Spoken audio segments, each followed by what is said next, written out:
We had been working on the project for a couple years, and we were excited to bring the story to life.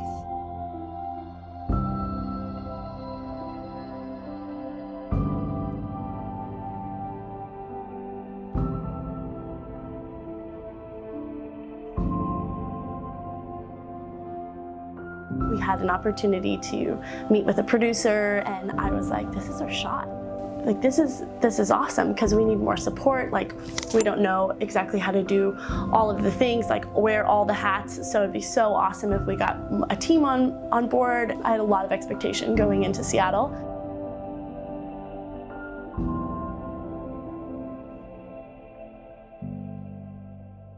You know, but it sounds like your journey is very much a part of this whole thing, this whole documentary. And if that's the case, you're gonna have to go. I could, but I feel like I'm hesitant because Michael, it doesn't have anything to do with the marriage documentary. I think it does. And you guys would just be like, wow, Sadie's a mess. And Yeah. I'm really hoping to share that with you guys. How do you incorporate that into a documentary about marriage? Yeah. People are like, oh, that girl's just got issues, you know? Yeah. I've got nothing. That's it. We're back to square one. Our ideas are useless. Our project is stupid. And there's nothing edgy about it. Nobody's gonna care but my mom. I'm just frustrated. It's stupid. After the meeting, all of these like secret fears that I had were brought to the surface. After the meeting, I was like, cool, I'm hungry. Let's go get food. I was a little bit confused why she was so beaten down about it. I was like, what's going on? We've been trying to think of like a new angle or a new something to make it edgy, to make it exciting, to like, who the crap cares, you know what I mean? Or we could just keep starting again, over and over. I was just pissed. I was just mad that it wasn't going the way that I wanted it to, and that they would bring up all of this stuff in me, and that I didn't know what to do with it. I just knew that I was not okay. Well, what are we doing? What are we saying? Is anybody gonna be interested?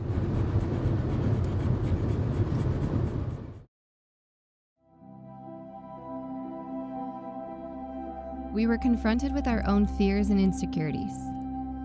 We became aware that there was a lot more going on inside than we thought. We had the choice to either shut down or get real. You want to do this documentary? Yeah. Because I don't have any direction to go yet. Like, I'm not like, yeah, woo, you know what else? I'm like, we're back to square one. Dang it. Seriously? You are being defeated by it when, like, we have the freedom to do whatever we want. Mm-hmm. And I don't want to see you defeated. I think we need to do more of this and share specifically, personally, whether we share it ever or not. You ask me questions and I talk. Mm-hmm. And then I ask you questions and you just talk. But you like talk really rawly about everything. Mm-hmm. I think maybe ideas will come and then direction will come. I don't know. Mm-hmm. I hated that I wasn't okay. And I felt this kind of like crack in me, and because of that, a crack between Sadie and I as well, and the project even. So I think it was just kind of confusing of knowing if she wanted to be there or not, and then also feeling like there was a lot of stuff happening that she wasn't saying. And so when you know that there's something not being said, it's easy to interpret it in the worst case scenario towards yourself. So it's like, okay, like, what are you not telling me? Is it you don't want to be here? I was just tired. And my frustrating part was you kept saying yes and then you wouldn't show up. And I was tired and I was sick of trying to make it work. And I was sick of like feeling like I was dragging you to come do something, and you kept on being like, I want to be here, I want to be here, it's a priority, and it was never actually a priority. And I felt like I was wasting my life trying to get you to come with me. Like, we weren't on the same page of like committing time to it, and that's totally fine. But I just should have stopped waiting. I don't know if I can do this anymore. So much of it was me just being like totally shut down, and I think that made Sadie feel really alone. I think, and I think that because I wasn't really sharing or really even understanding what I was feeling really alone too. A big belief that I've had is that, that I don't have what it takes, or like you're just faking it. And I think I've avoided the mess for so long. Yeah, like everyone else can be messy, but I'm not going to. Like I don't want to, because there's too much mess. One of my closest family members was really sick, and I would commit to things, doing things with the documentary, but never fully commit. I kind of felt like I had one leg at home and one leg in the documentary, and I would feel really guilty for not only planning to leave my family, but also for not fully being able to commit to being there when I said I would be there, because there was always this like, I don't know if I can, like what if I need to be here? What if something happens, There was this total miss with us because I didn't communicate the fact that I didn't know what to choose and when to choose it, and how are you supposed to commit when you don't know if you can do it, This story started in my mind of all the people I was letting down, no matter if I was doing the documentary or if I was being at home, letting someone down, always. And so I just kind of like froze up, kept all that inside.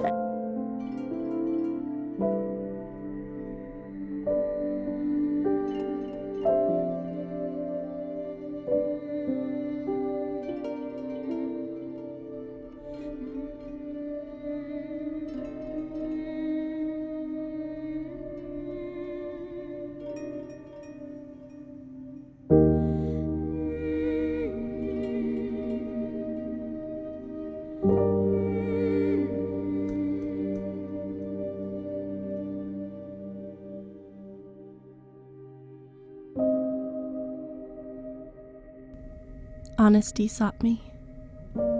It called to me from the depths of my soul, asking me to be real, to risk. I gathered up all the bits of me and I ran.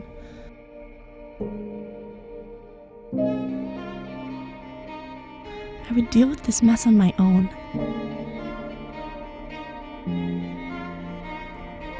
I felt the breath of people's expectations on my neck. I didn't know how to deal with the messy human I'd become. I didn't want anyone to see how far I had fallen from my own expectations of what the world was telling me to be.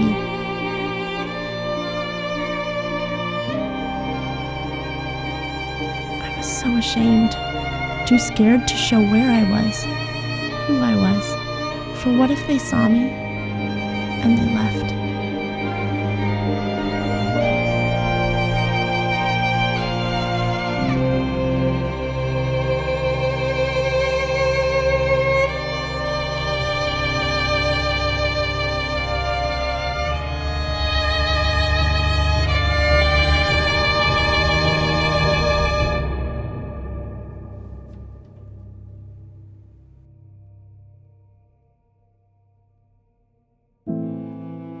First, the peace of loneliness gathered around me, and I felt relief. Then, the weight of shame began to suffocate me. I saw the years it had stolen.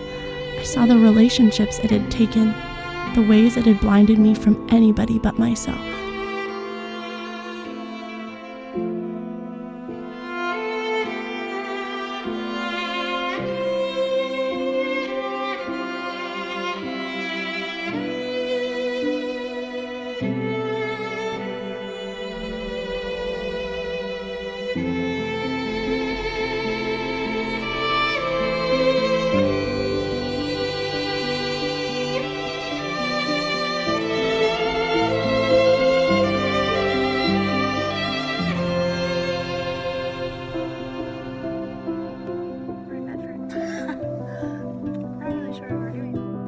So, we're in Medford, Oregon, and my tire just got flat.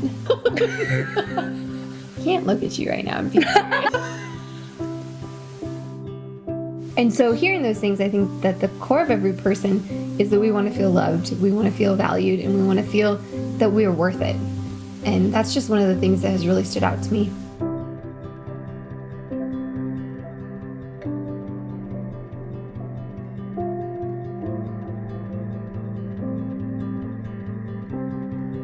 What are you doing, Sadie? Oh, just freshening it up with baby wipe. Step by step, this journey has taken us to a lot of unexpected places. Through all the people we met, we were reminded that you never know the story someone is carrying. I was married when I was 20 years old. It was definitely something that I felt like was an accomplishment. And it was, you find a man, he's a good man, and you marry him, and you keep him for the rest of your life, I was married for about 9.5 years and just recently divorced about 1.5 years ago. How could it go wrong? It's supposed to be all of these things that I think or expect them to be, and when they're not, I didn't really know how to deal with it. Because I never saw my parents argue per se. I saw them get angry or yell at each other, but it wasn't where they could actually sit and disagree and still love each other and still not hate one another. So then when I got married, I had no idea how to actually argue. So I just didn't. In my mindset, I was always okay, I'll understand, or I will give understanding or compromise. I'll be the first one because he'll see that I'm doing that, and then he then will, do the same thing. But he doesn't even know that. He doesn't know that that's what's happening. And so in my mind, I'm why doesn't he know that, And so then therein lies that you just don't pay attention enough. Now in hindsight, I look at it, I'm wow, I was selfish not to choose to have conflict when conflict was difficult for me. But it was what our relationship needed for me to actually voice my opinion. We're willing to physically, get naked in front of one another, but yet when it comes to emotionally, and I was in the mindset where I will give you my body, but my heart is it has walls and thick concrete around it, where that's really what needs to be exposed before the body is exposed, And so for me to be vulnerable and say, when we argue, I feel I can't really say what I feel because I feel you're not gonna choose me, you're gonna unchoose me, you're gonna throw me away. There's vulnerability, and there's also an opportunity for you to say, oh my gosh, why would you think that? To affirm that, not affirm the fear, but comfort it, to confront it and say, why do you feel this way? And then I can say, I feel this way because of this, or I feel this way because this is what happened when I was a child, or I feel this way every time that you say this and I don't know why. And then your response can either be, I don't care, or what we really hope for is, I'm so sorry, let's work on this. Let's not allow this to happen, because then it's just creating more distance.